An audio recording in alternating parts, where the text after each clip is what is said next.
Okay, we're about to kick off here in just a minute. Thank you, everybody, for joining us tonight. Should be a fun stream. Going to be some interactive stuff going on, and hopefully get some good audience interaction. I got a night up for something to do, something new tonight. So hopefully that will work out with everyone's schedule. And we're going to go ahead here. Ham Radio 2.0. Thank you for joining us tonight. And appreciate everybody being here. My name is Jason. I'm KC5HWB. I'm going to bring Frank on here in just a minute. But the first thing I want to do is make a couple of announcements here, because I've got no application window right here, and share that.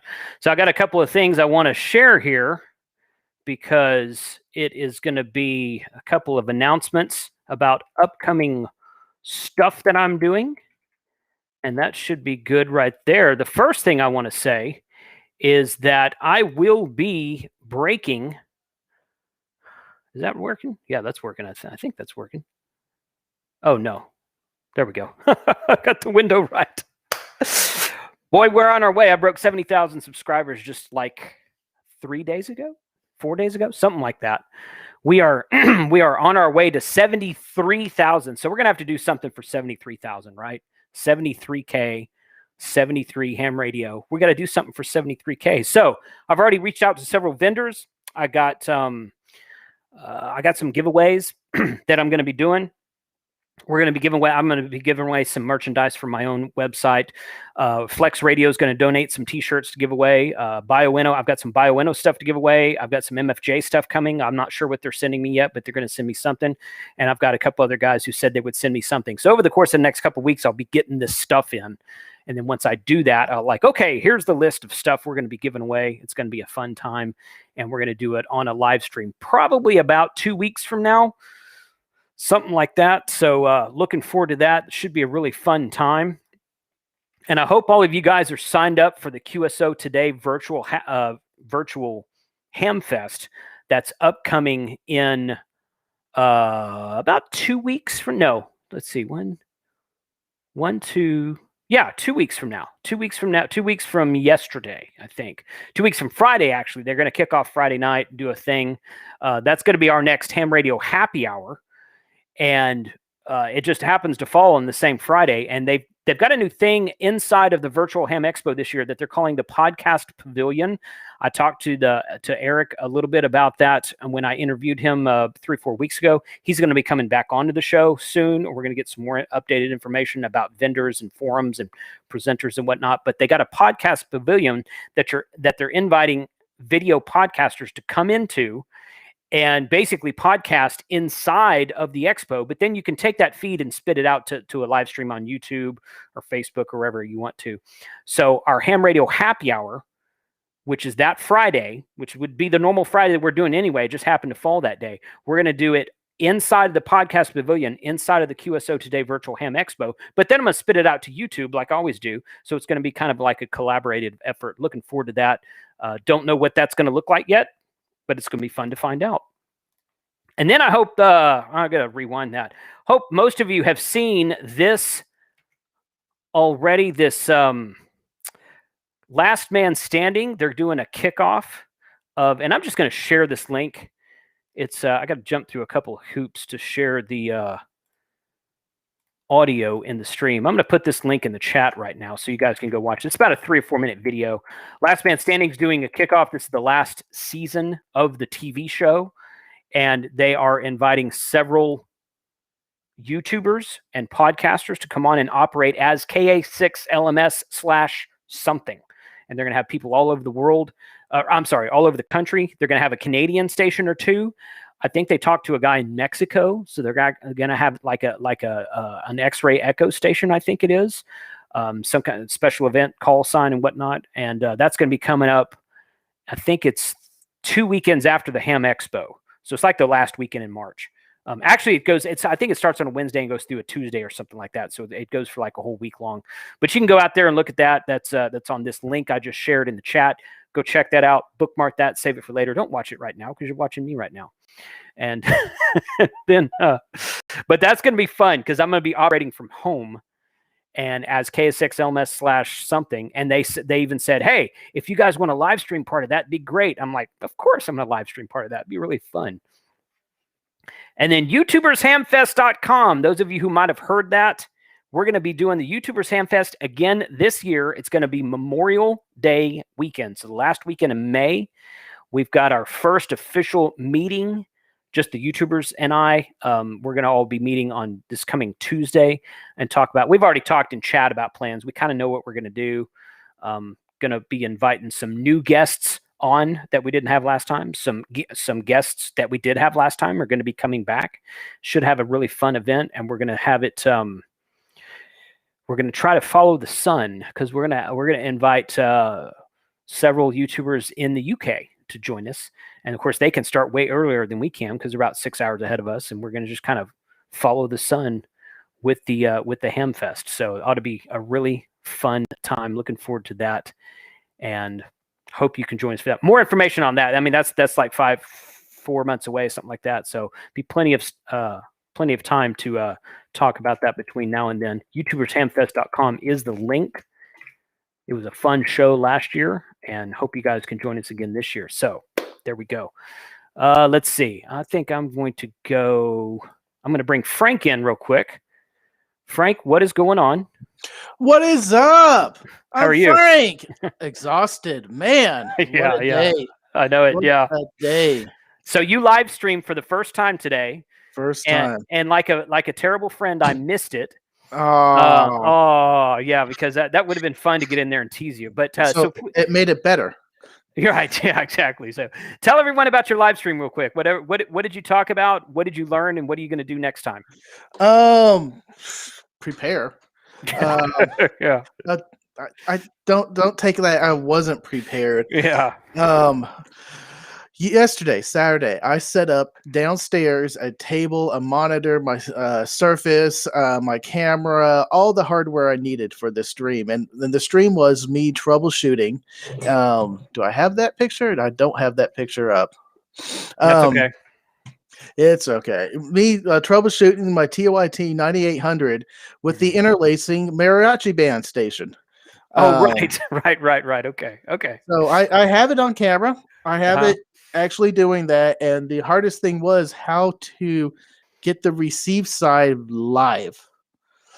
Okay. So what I came up with is having an HT sitting in front of a camera, which then whatever computer that was on, zooming into the other computer, and then from there I combined anything in OBS and then sent it all out.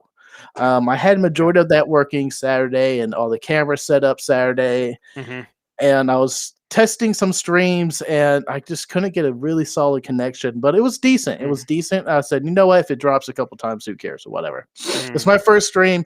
Y'all can forgive me if it's buffering a couple of times. Today came. Yeah. So my plan was to do kind of final setups and tweaks in the morning, then relax a bit, then noon to 1 o'clock. I was going to do another test stream and iron out all the fine details, make sure all the slides and scenes were all set up perfectly. And I hit stream, and the whole time it was constantly poor. Never got up to excellent. And I worked on it till 1 o'clock downstairs. I'm laughing because everyone who's ever streamed has been there. So welcome to club. It's not you. That's just the catch 22 Murphy's Law of streaming. It just is. So but my plan was I was going to stop at 1 and then take 40 minutes to myself. Okay. Because I put all this together, it gave me 40 minutes to just sit on the couch, turn on the TV, and do nothing and just relax. That didn't happen. 1 o'clock came, and I was like, "This is crap." Moving everything upstairs. So the next hour, I broke everything down, moved it upstairs, set all the radios up, set the cameras up, recreated all the scenes in OBS, and then it hit me. The antenna extension cable is not long enough to come into my office, and I don't have time to try to cut a hole in the screen. Yeah. So I grabbed the ladder, ran up on the roof, Mm. pulled the mag mat off the chimney, and then I was like trying to lower it nicely from the second story, but the cable stopped. I was like, what? I can't just drop it. Because it's still under the door and it's no more slack now. Oh my God. So I just dropped it. I let it go. If it breaks, I'm done. I'm canceling. It is what happens. So I just dropped it from the second story of the house and then went to the ladder and then stopped myself, breathed. Let's do the transition. This is my point I am afraid of. Transitioning from the roof to the ladder. And it's a teenager up and down the roof all day. I'm jumping, going platform to platform. We literally tried to jump from roof to roof as a teenager. Loved it. Now, oh my God, I'm going to slip and fall. Realities hit you in the head. Anyways, so I get everything up here, and for some reason, I'm not hearing the station. I'm keying it up. You changed your setup. I don't know. I had the magnet in the same room, the receiver downstairs. Yeah. And it was almost all together, and I wasn't hearing it. So I was like, maybe it had something to do with the antenna wire being vertical versus horizontal polarizations and everything. So I put it downstairs. Like downstairs, there's nothing. There's no ground plane. Cooking sheet. There are 4 sheets on the floor in my kitchen right now because I pulled one out. Nope, that's not metal. That's not metal. There we go. Here's a metal. Boom, big clay. Put it in the middle of the living room. Oh gosh. So time I got everything set up and tweaked, it was 1:58. I had 2 minutes before I went live. Then I was like, okay, I could do this. I hit the button, nothing. Oh, it's the wrong stream key because I was streaming to the other account. Okay, let's put that on there. I got it set up.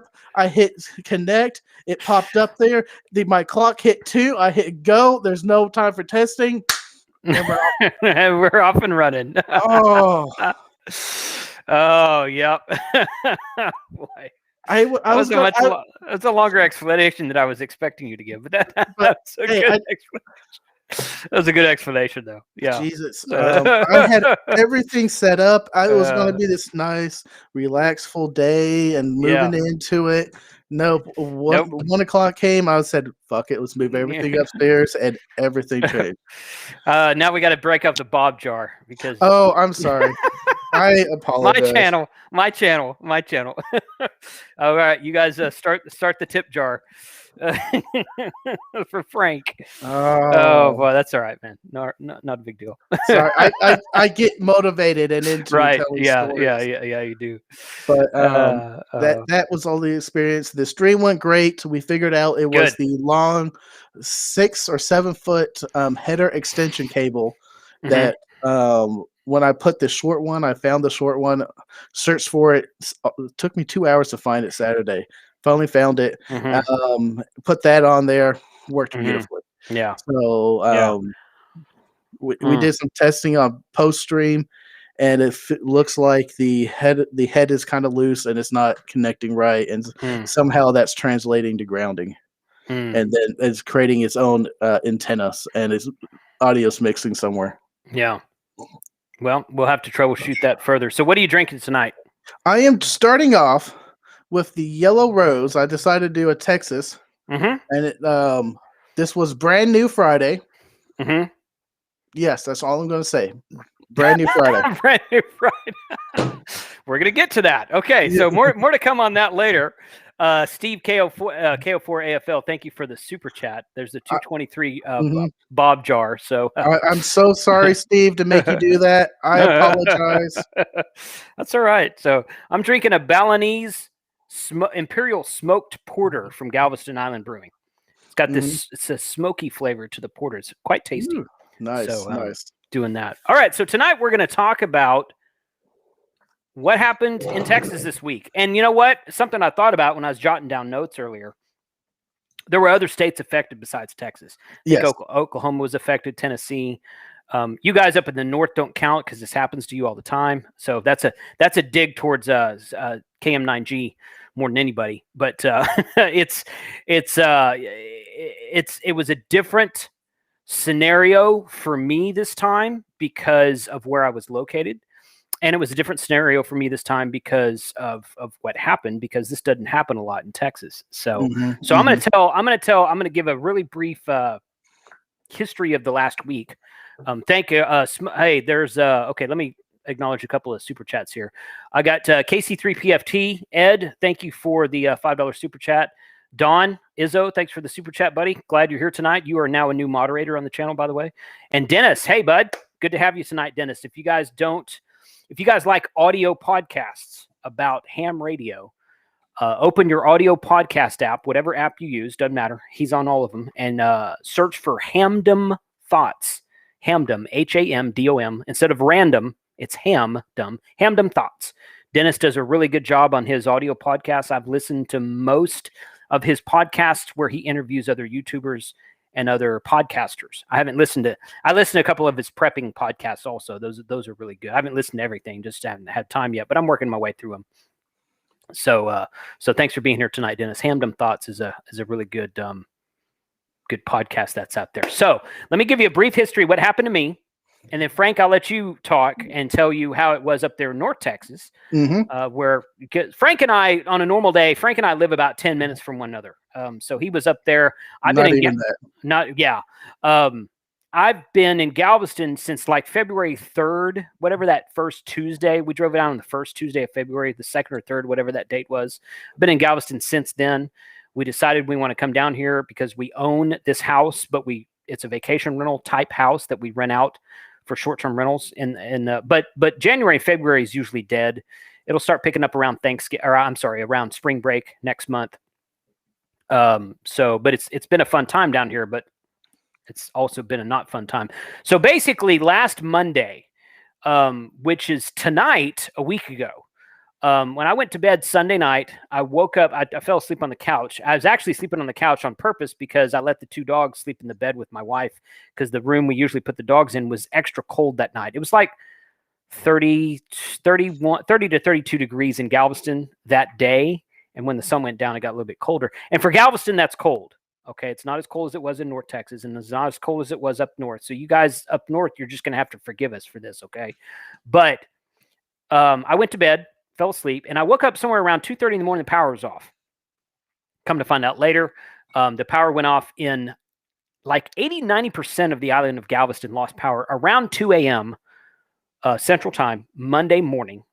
So it'll be a week ago tomorrow morning. And it stayed off here until it was like 1 or 2 in the afternoon on Tuesday. So it was about 35, 36 hours later. It came back on. We slept on our vehicles that night. My wife and I, the houses uphill, down here on the west end of the island are all up on stilts. So you can pull your cars underneath them, but it's open on all 4 sides. So I got in the car with my dog and she got in the car with the other 2 dogs. We slept in our car.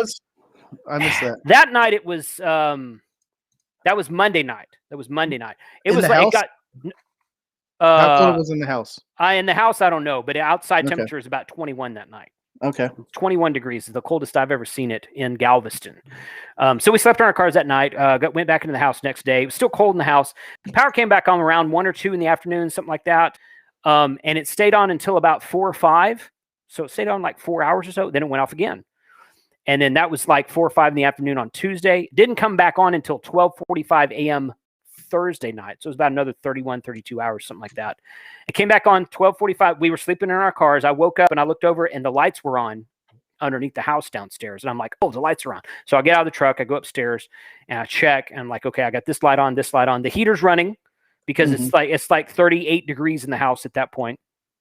And the heater was just running. I mean, the heater normally runs is set between like 60 and 62 when no one's here. 65 when we are here is the lowest. I usually have it. So the heater was running. Obviously, it took a few hours to heat up, obviously, because it was 38 degrees.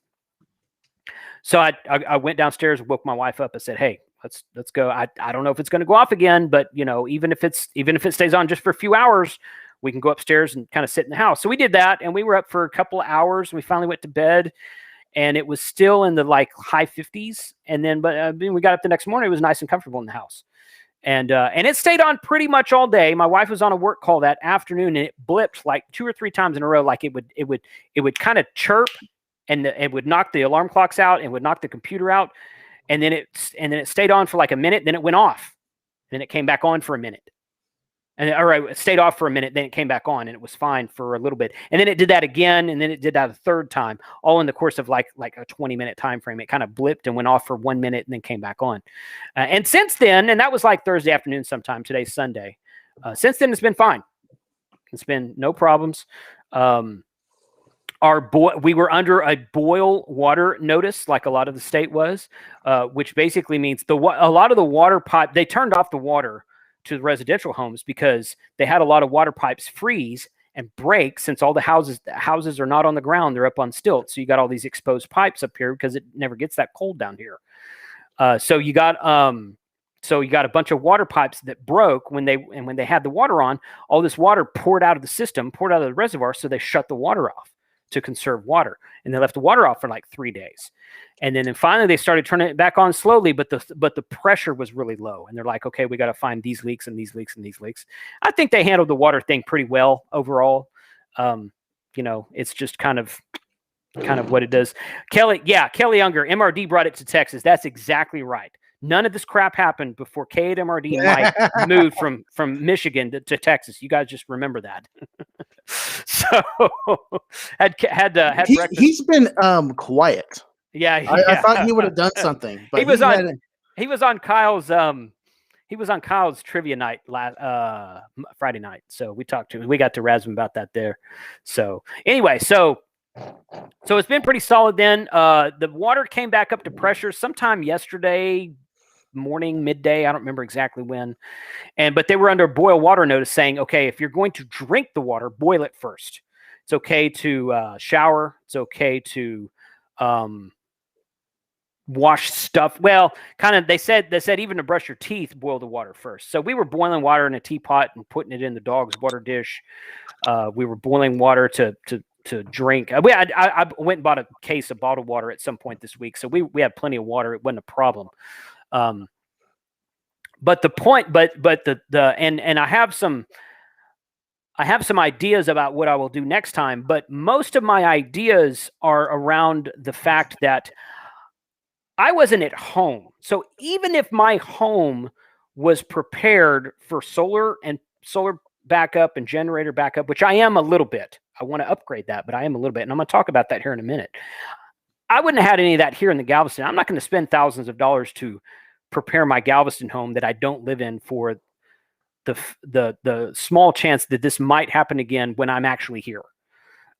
So even if I would have been prepared, it was not something I would have been able to use because all of my preparedness setup would have been back home. So that's kind of my spiel. Frank, I'm gonna let you tell your story, and then I'm gonna talk more about that. So go ahead. All right. Well, before I get into it, I am going to continue my stepbrother's journey around the world as I get out the beer opener. There you go. Today, I'm in a little unknown country called Canada. There it is. There you go. A Canadian lager. So that's where I'm at. Okay. But oh my God. So it started for me Sunday morning. Sometime 2:00, power went out. I sleep with a machine, so I know instantly. It went out for about 30-40 minutes. Not bad, but that's what I'm expecting. They announced we're going to have rolling blackouts. You're going to have sometimes power, sometimes no power. And in that time, hopefully it's more power than no power. So we got power back. I went back to bed about 6:30, 5:30 o'clock. It went out again, expecting a brief power outage. I did not expect a 53-hour power outage. Jeez. Oh, my God. But in that, so here, throw me on full screen real fast, if you don't mind, please. Sure, yeah. Yeah, you got it. That started to be my breakfast. I started out where any good ham would. It is my go bag with That's your go kit. Getting breakfast going. But that's how it started out, and I was like, okay, I got this. It's not too bad that day. I did ended up going to my neighbor's house, and just because I got bored. You're gonna see how bored I got when I post the video. I'll tease it in a minute here. But I was down at their place. It was all Monday. Woke up Tuesday afternoon. It did not look like it was ever going to come back. I'm setting up the next image. Come on. No, wait, that's the wrong one. Oh no. It's back. Okay.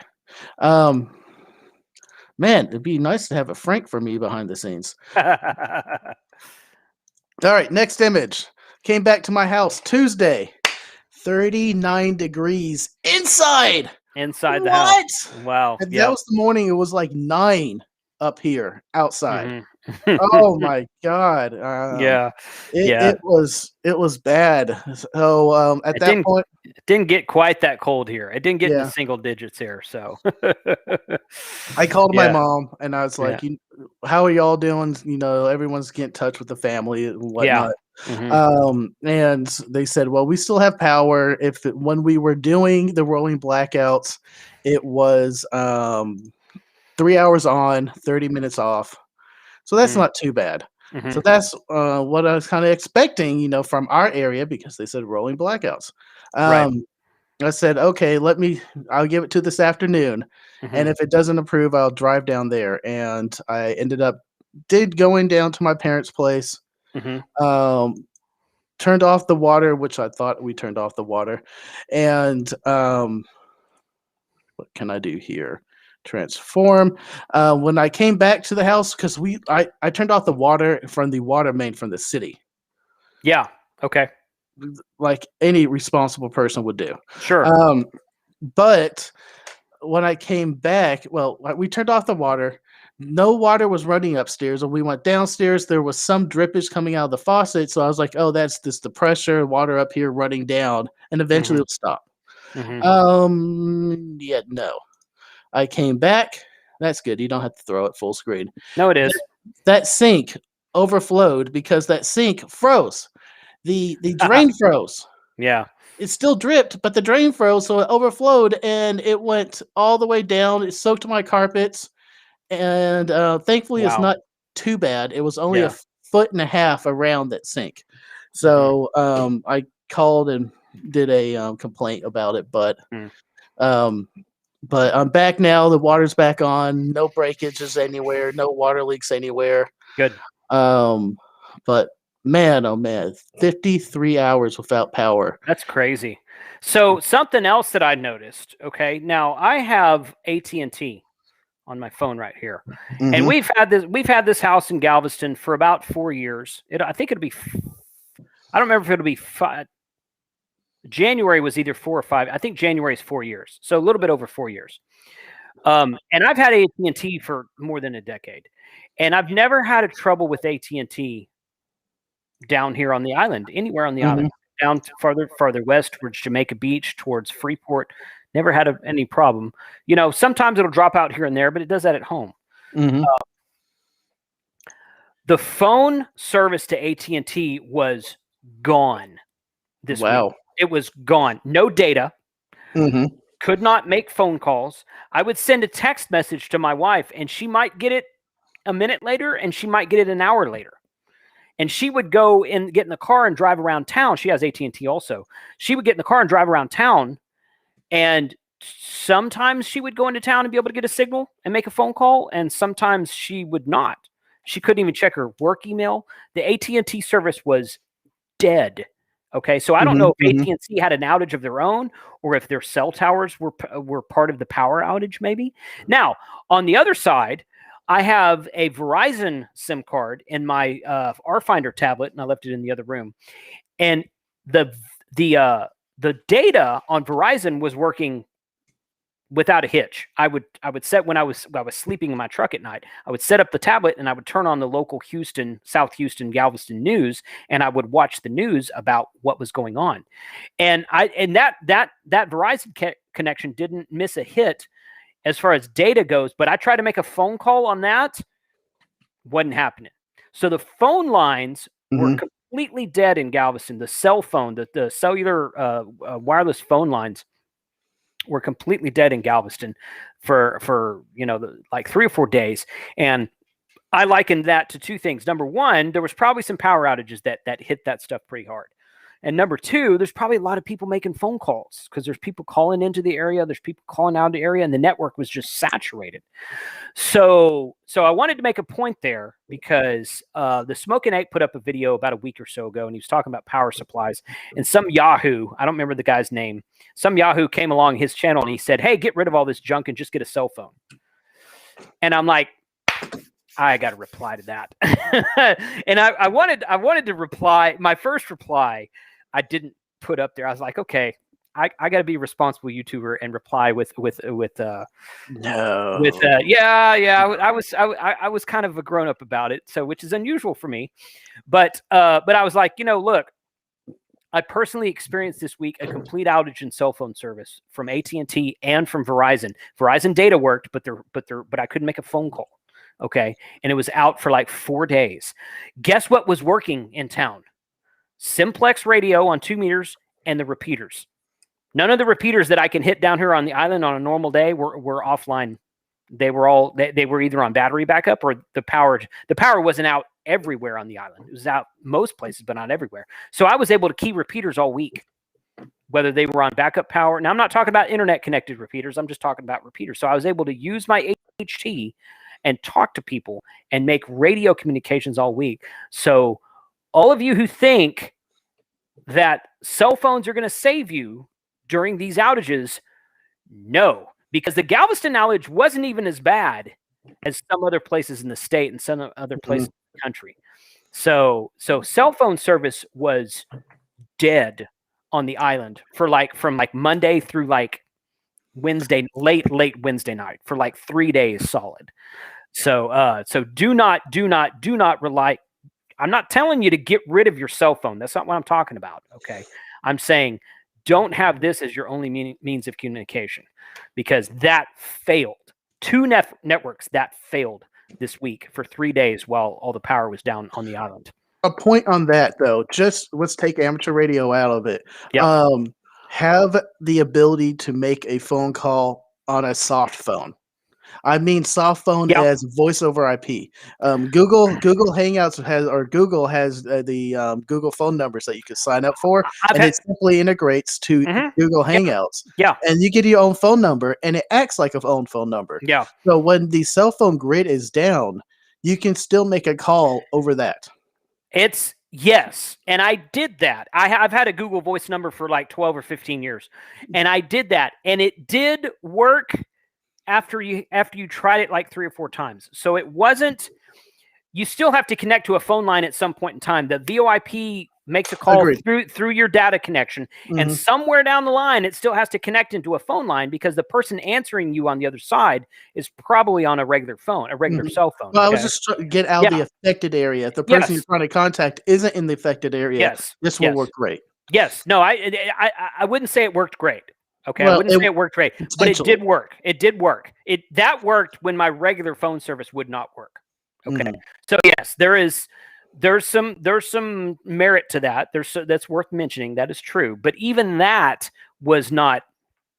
I mean, it wasn't as reliable. Like if I would have had an emergency. Now the phone kept telling me when I tried to dial a call and the cell service was down, it would come up and would say emergency calls only. So I assumed that if I were to call 911, it would have went through. I didn't ever call 911. Thank God I didn't have a need to call 911. So I didn't have to do that. But that's what the phone. I tried to dial a call and it said emergency calls only. You don't have a connection right now. So I saw a couple of comments in here. I wanted to. Kelly says Simplex was rocking. That's very true. Oh, Simplex and all the repeaters locally. Yeah. Joseph says voice communications use more bandwidth than data. That's not surprising, actually.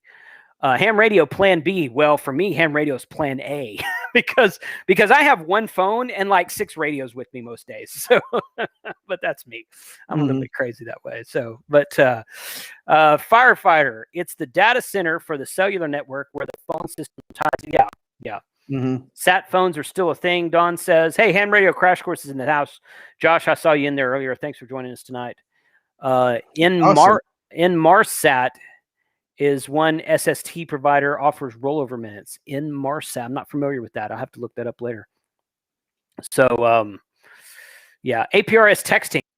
I should have done think about that. I didn't think about APRS texting, but that would have been fun. Yeah. Firefighter says 911 calls will go through Yeah. as long as you have a cell signal. That's by law.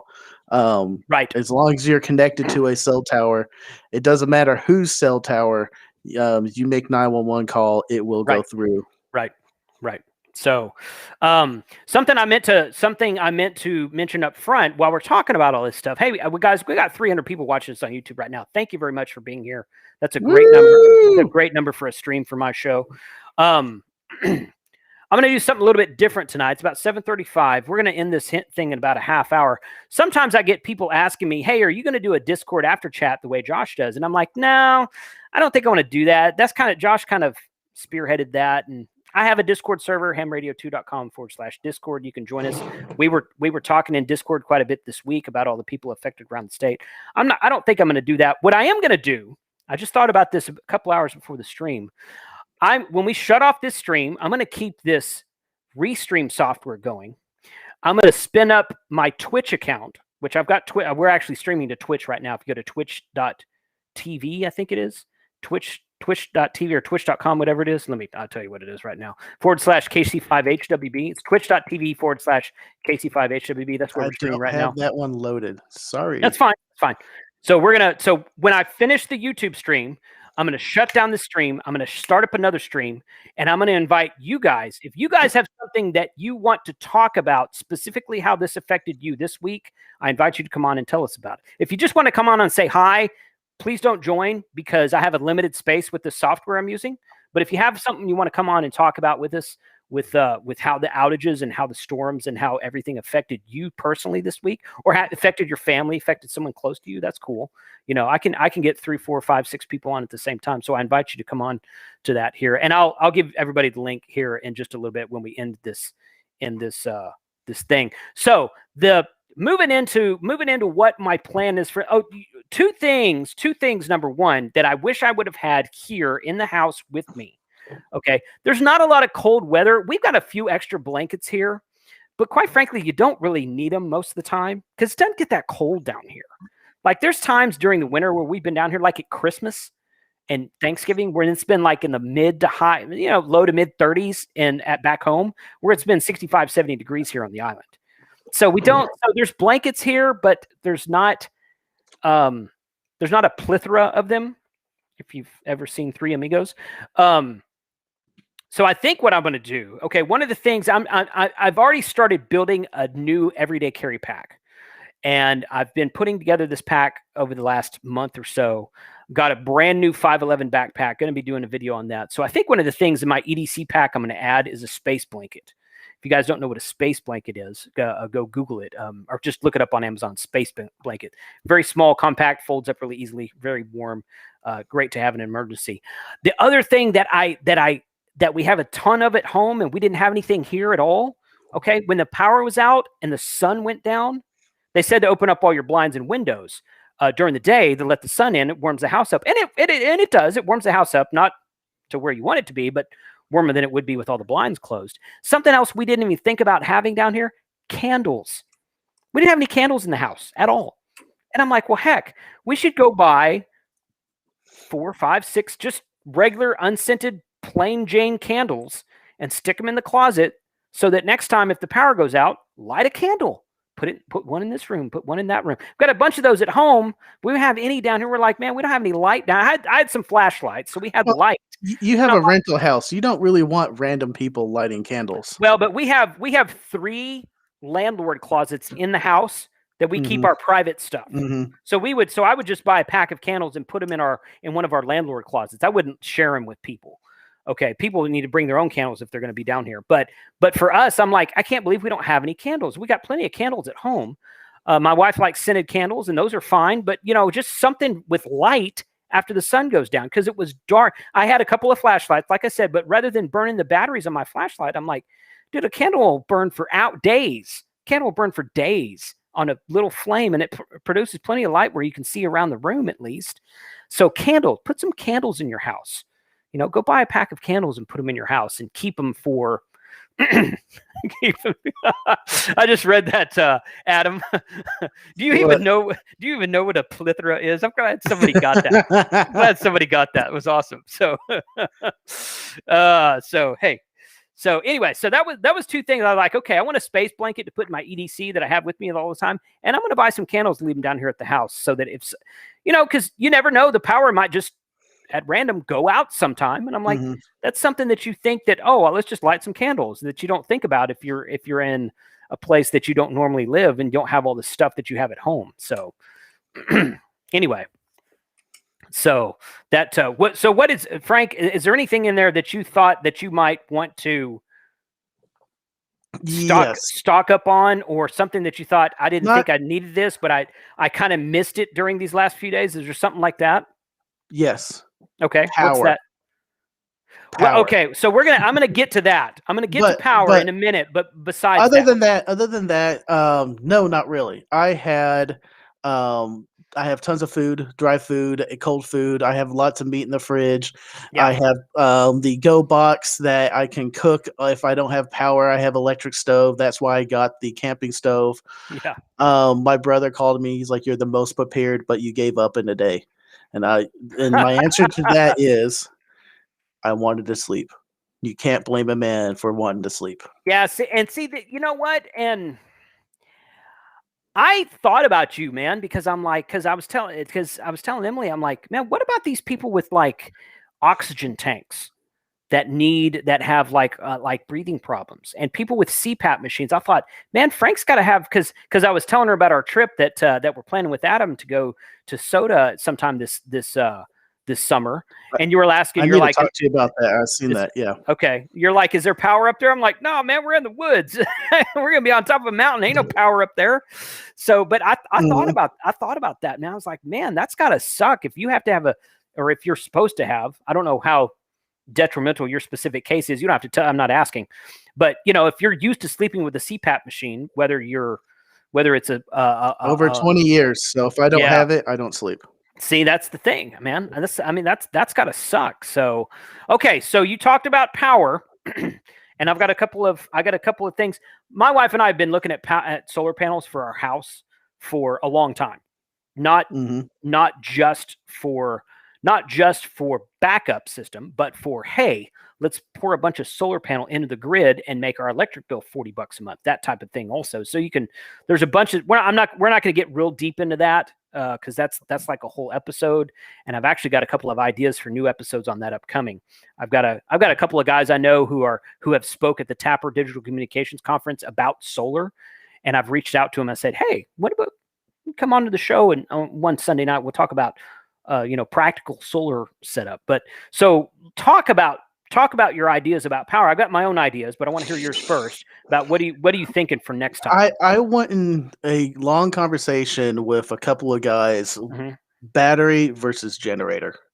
Okay. And each one has their pros and cons. I think in my particular situation, a battery will work better. I'm just going to start with simple UPSs that you can buy for computers. And then I'm going to look into and eventually build a radio or a battery Go kit that I'm still new at this, so I could be completely wrong. So I want a battery Go kit that I can run my CPAP probably for a night and a half.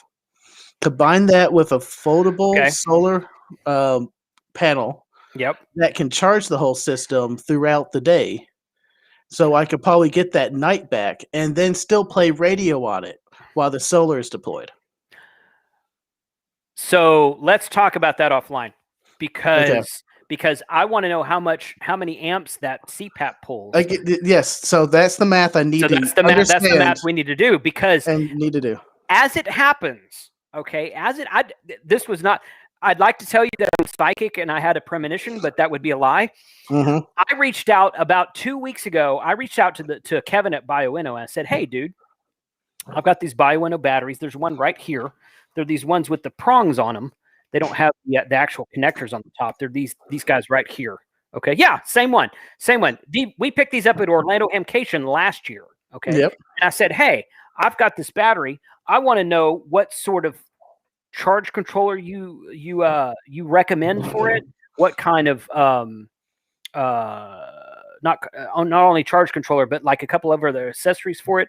And I said, what do you here's the battery I've got. What do you recommend? He's like, what's your shipping address? That's all he said. And I'm like, well, that's not really what I asked you for, but here's my ship. I said, we're going to be in Galveston all month, but if you're asking for my normal shipping address, here it is, but here's my Galveston shipping address. He's like, and like a day later, he replied, he goes, okay, I'll send you something and I'll send you a charger also. I'm like, okay, that's cool. So I thought he'd send me a solar panel and like a charger, maybe a charge controller. I get 2 freaking boxes full of stuff.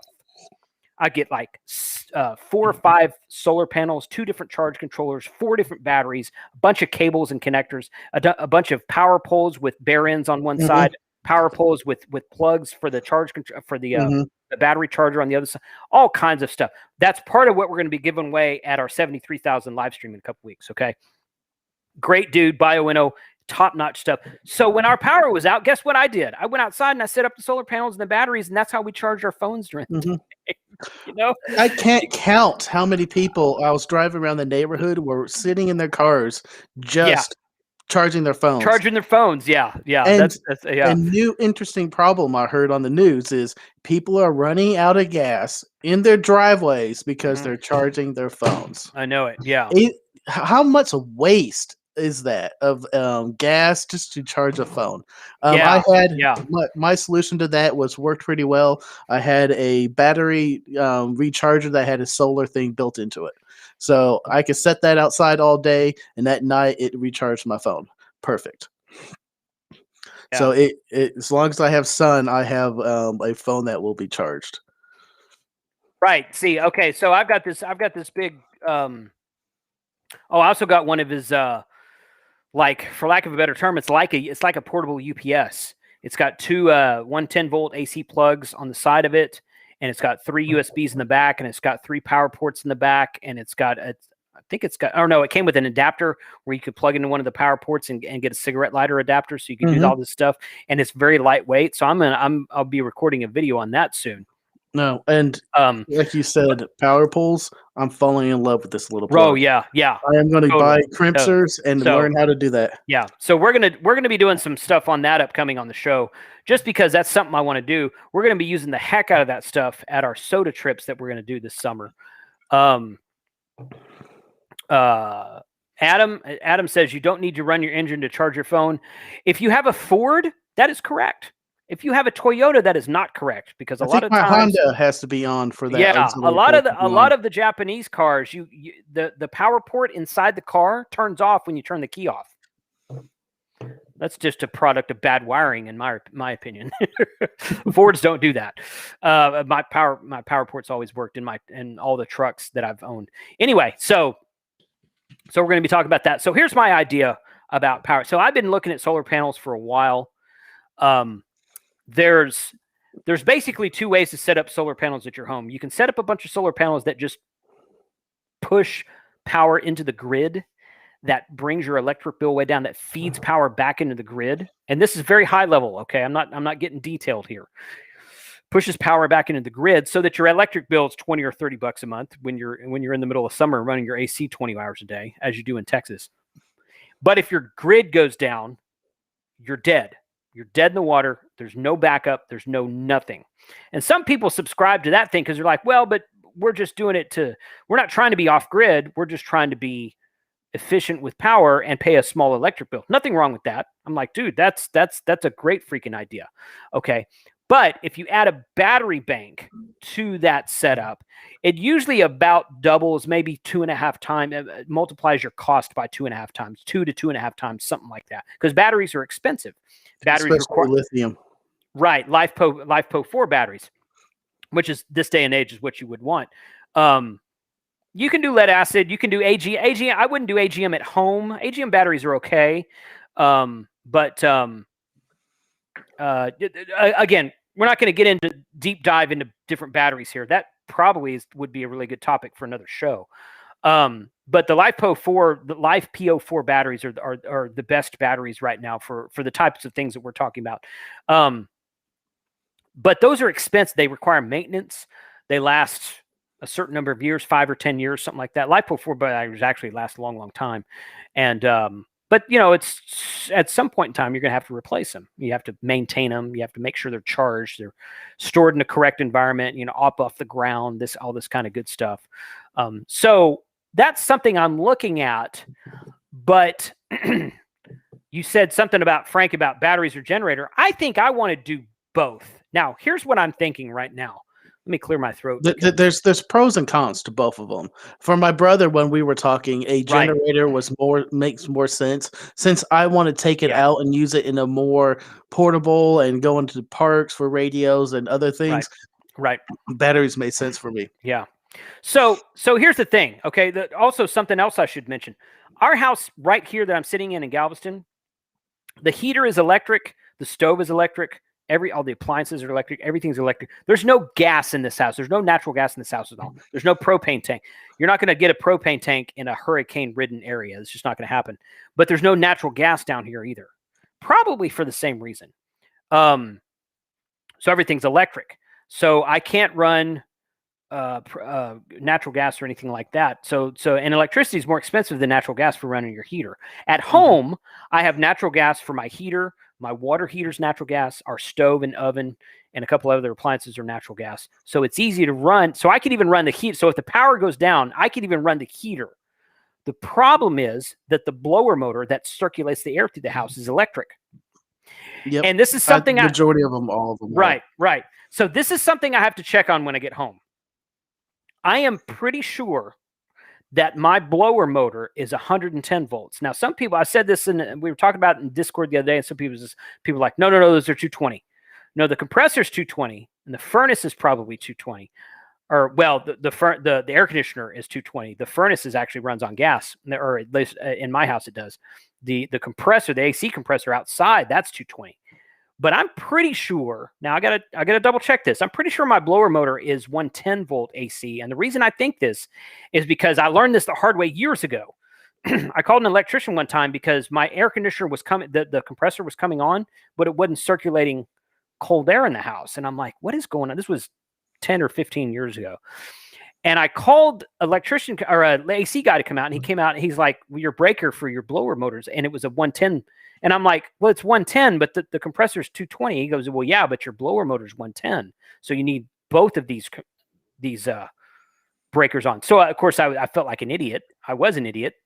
But so now I'm thinking, okay, I've got natural gas.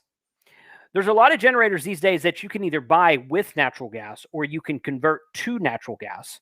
They're not as efficient as running on gasoline. Okay, so you have to look at that.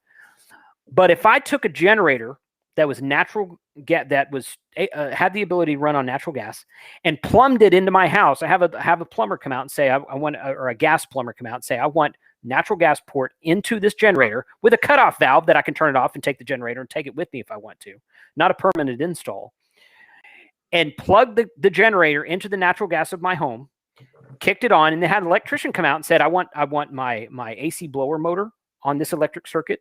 I want my deep freeze in my garage.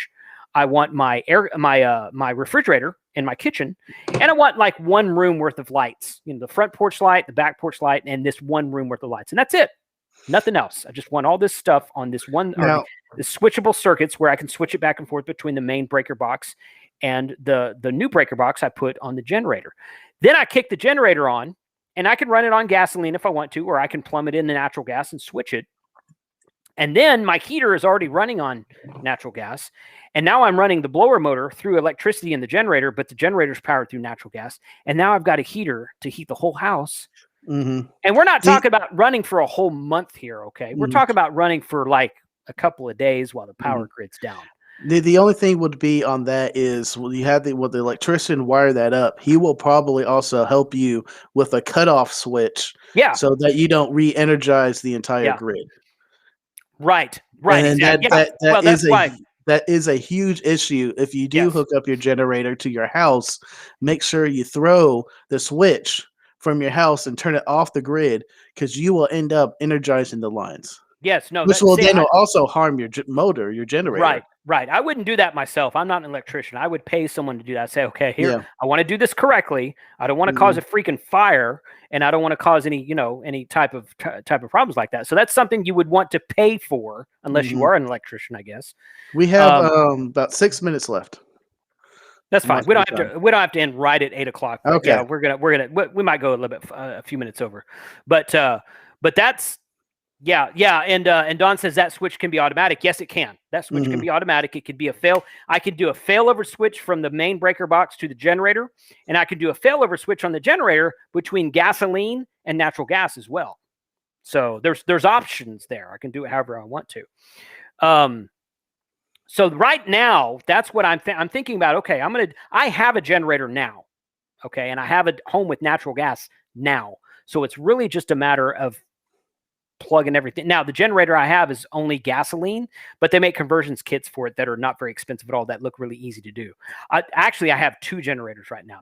Remember that big red generator that's in the that thing's going to get repurposed, I think, because that's a big like 7,500 watt generator. I think I'm going to repurpose that thing and see if I got to look up the make and model and make sure it has the ability to be converted to natural gas. There's a couple of things it has to have, the way it's built or something like that.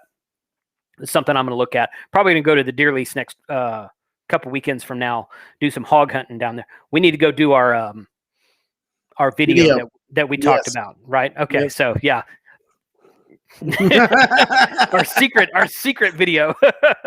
So but Noel, thanks for being in the chat, Noel. So right now I'm thinking, okay, I've already got the generators. I'm not going to go out and buy a new generator because I've already got 2 of them. Okay. And I want to do a natural gas conversion on one and then get an electrician and a plumber to come in and plug. And for minimal cost, I can get that done right now. And then we can start to look at solar panels, battery banks, and that kind of thing. And, figure out. Back when we were having ham fests, you could find some pretty decent lead acid or AGM batteries, sometimes LiFePO, the big 150 to 200 amp hour batteries that are the big cell phone tower batteries that they would be repurposed that were only a couple years old. You could find those for a decent price at a lot of the swap fest, a lot of the ham fest with used stuff would have stuff like that. So if you're smart about it, and you're like, okay, well, I want to go buy 15 batteries right now, today, brand new. Well, yeah, you're going to spend a lot of money. But if you're smart, you're like kind of build it up over time. You can kind of make your money last a little bit longer and get more bang for your buck as far as batteries purchased go, and solar panels as well. So the first thing I got to do before I start putting solar panels on my house, I got to put a new roof on my house because I don't want to put solar panels on and then have to put a new roof. My roof's really old. It's not leaking. There's nothing wrong with it, but I'm not going to put solar panels on a roof that's like 15 plus years old because sure enough, I'm be like, oh, next year roof's starting to leak. Got to put a new roof on. So you got to take all the panels off again. So the smartest thing to do would be to put the new roof on first and then start putting solar panels on. So that's something I'm going to look at going down the road. Guess what that is? Everything I just said, you know what that is? Video. Video fodder is what that is. That is video making material in the works, and I'm looking forward to all of it. I think it'll be really fun. I'm thinking the same thing. I want to learn the math, learn the concepts, and design a portable Go battery kit that has a fold out or solar panels that attach to where I can, with a day's worth of charge, I can be up to 80% or 100.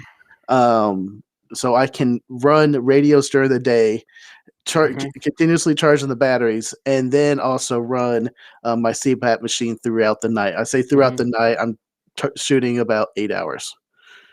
So again, a lot of math, a lot of material looking, figure out which batteries. The Knoll spied some awesome 12-volt adapters that we can get for our CPAP machines, so that will work off of 12-volt batteries nicely. So all you got to do is have the car auxiliary power port. Yeah, plug it right in. So So what you need to do is look on your CPAP machine and see what kind of hourly amperage draw it has. It's marked for approximately 3 amps. If that's which all is it a is, lot. that's really not. It's really not a lot. If that's all it is, you can also get on Amazon. You can get I forget what they're called. They're basically a power meter that you plug it. You take your CPAP machine, unplug it from the wall. You plug the power meter into the plug, and you plug your CPAP machine into it, and it tells you the amount of power your device, whatever you plug into it, is using.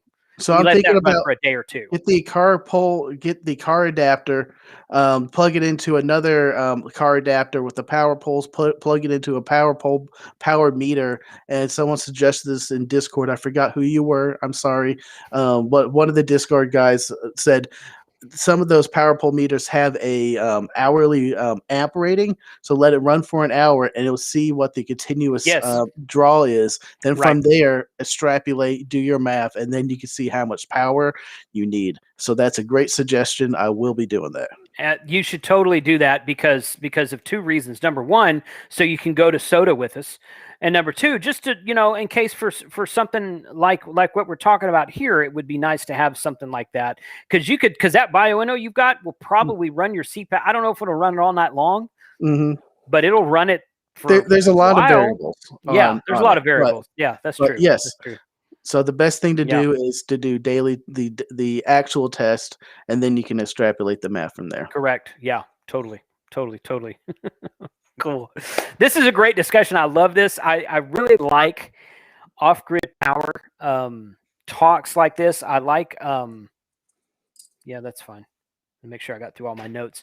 I like talking about this kind of stuff. It's interesting to me.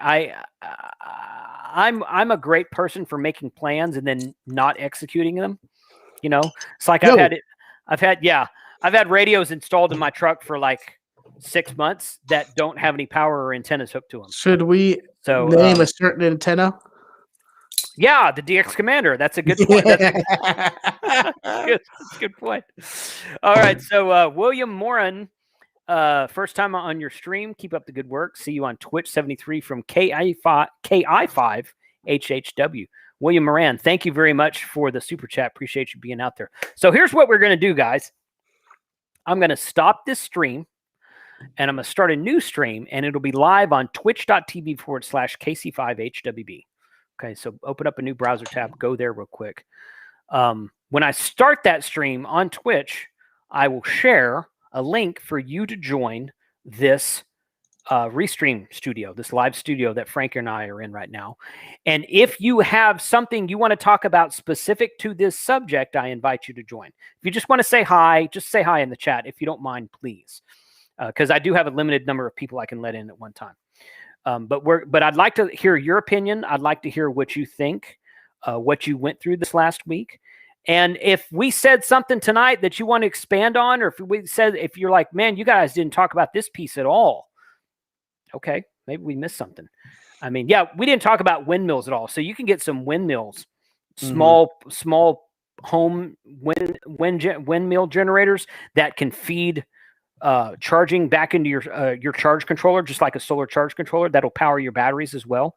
And I don't think I would do windmills alone, but if you do solar panels and windmills, and then you have a storm come through at night and the sun's down, but the wind is up, you've got at least some power coming back into your battery setup. So it'd be kind of cool to if you got enough room for it, that windmills take up a lot more room than a solar panel does. But you got two things before we leave.